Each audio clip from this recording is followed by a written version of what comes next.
Ami? Ali mumbled, shuffling into the kitchen. His voice was barely above a whisper, and his feet dragged as if they were weighed down by invisible chains.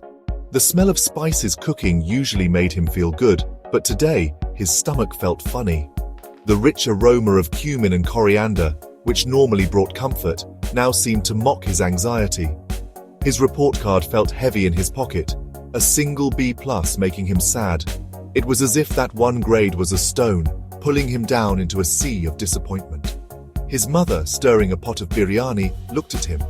The steam rising from the pot swirled around her, creating a halo effect. Ami, what is it, Ali? You look like you saw a ghost.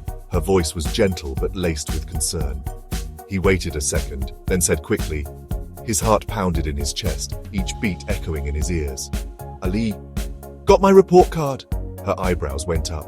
Ami, and? Her eyes searched his face, trying to read the unspoken words. Ali, mostly A's, just 1 B+, in math. His voice trailed off, almost as if he was ashamed to admit it. Ali's mum's eyes opened wide, pretending to be shocked. Her dramatic flair was something Ali had grown used to. Ami, B+?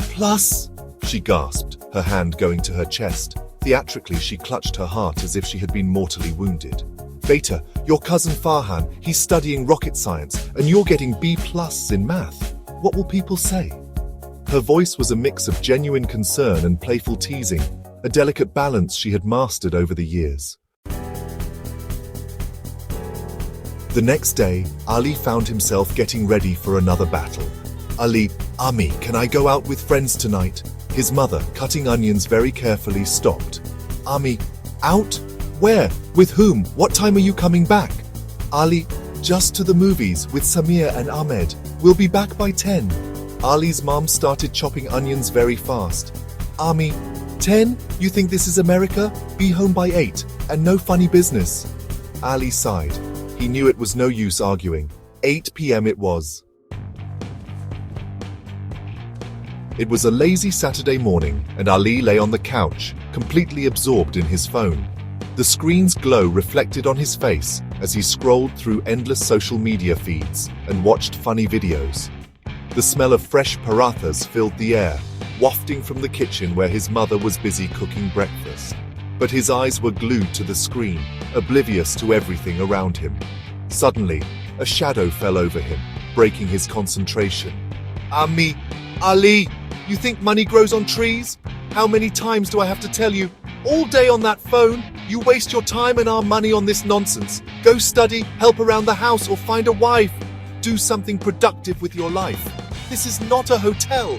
You can't just lounge around all day doing nothing. A quiet, yes, came from Ali's lips as he reluctantly put down his phone, feeling a mix of guilt and frustration. He knew better than to make his mom angry when she had a rolling pin in her hand. He sighed and got up, ready to face the day. An hour later, Ali sat at the kitchen table, a textbook open in front of him, the pages filled with complex equations and notes. But his mind was elsewhere, drifting back to his mother's words from earlier that day. He knew she nagged because she loved him, always wanting the best for him, but sometimes it felt like too much pressure, especially with exams around the corner. Suddenly, a plate of hot pakoras appeared next to his book, the aroma instantly lifting his spirits. Ami, eat, Beta, she said softly, her voice filled with warmth and care. You need your strength for all that studying. Don't forget to take care of yourself. Ali smiled, his heart feeling warm and comforted by her gesture. Maybe a B+ wasn't the end of the world after all, he thought. After all, he had the best Ami in the world, always there to support him, and her love, like her pakoras, was always extra crispy, extra flavorful, and made with the utmost care. Every bite was a reminder of her love, a love that was unwavering and always present in every meal she prepared.